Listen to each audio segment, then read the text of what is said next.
Allah Ta'ala memerintahkan Jibril untuk menyeret mereka semua ke neraka. Setelah 700 tahun lamanya mereka menetap di neraka, Allah Ta'ala memerintahkan Jibril untuk meninjau ke dalam neraka.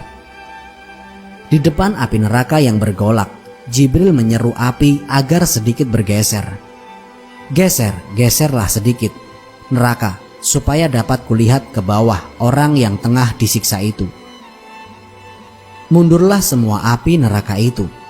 Jibril bertanya kepada para penghuni neraka, siapa sesungguhnya yang engkau pertuhankan dan yang engkau jadikan nabimu?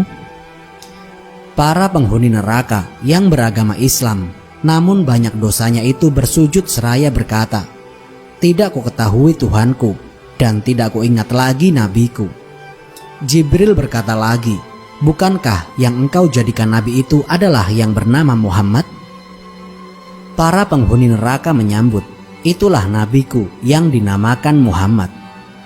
Jibril menanyai lagi, kalau begitu, mengapa engkau tidak sama-sama masuk ke dalam surga? Aku tidak melaksanakan semua yang diperintahkan Tuhan saat aku berada di dunia.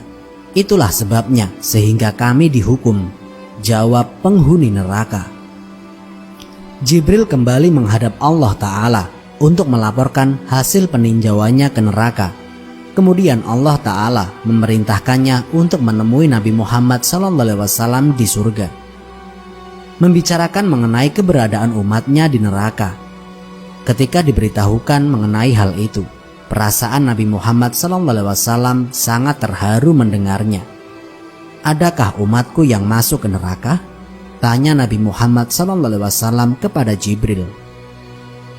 Ada sangat banyak yang masih tertinggal berceceran di padang mahsyar.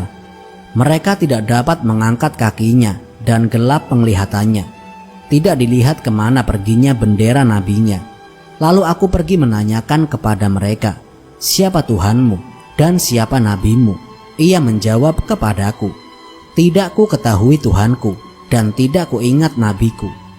Engkaulah yang kami pertuhankan dan engkaulah juga yang kami jadikan nabi. Lalu Tuhan menyeru aku membawanya ke neraka. Nabi Muhammad SAW berujar, duduklah semua. Aku pergi bersama Jibril menghadap Tuhan. Tiba di hadapan Allah Ta'ala, Nabi Muhammad SAW bersujud seraya menangis dan pintanya, kasihanilah aku ya Tuhan, berikanlah kepada umatku yang masuk ke dalam neraka kasih sayangmu. Allah Ta'ala pun mengabulkan permohonan kekasihnya itu. Nabi Muhammad SAW segera mendatangi neraka, kemudian meminta kepada malaikat Zabaniyah agar